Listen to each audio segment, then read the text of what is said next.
downward movement.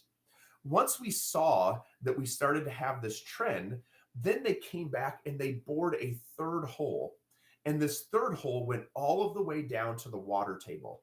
And they did this so that they could watch on the next slide how nitrates were moving from 4 feet to 6 feet to all the way down to that water table. So we're going to change up how we present it just a little bit. So the dark green circles, we can see those in 2018, 2019, and 2020. That was groundwater. Remember, we bored all the way down to the groundwater.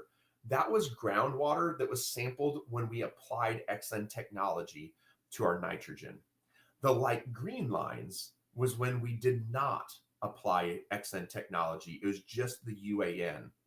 So what did we see? Each and every year, as we applied untreated nitrogen, the light green circles begin to move up.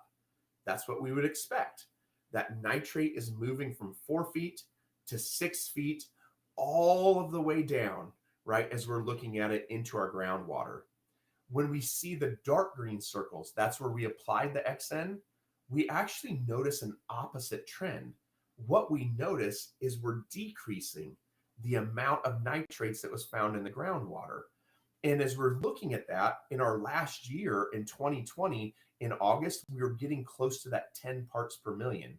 If you pay attention to drinking water quality standards, that is that magic number that we really kind of focus on across the United States as we move through and as we look at that all the way through.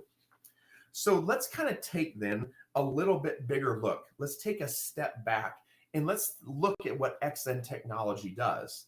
Let's go back to our nitrogen cycle. Remember, we have ammonium and we have nitrate.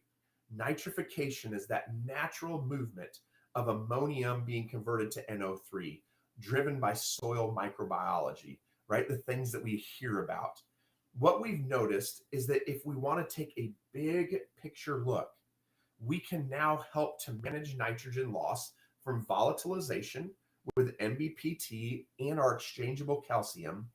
And our XN technology also helps to manage nitrate by keeping it in that rooting zone, right? In that top 4 feet is what we're going to be seeing. But remember, our purpose statement went beyond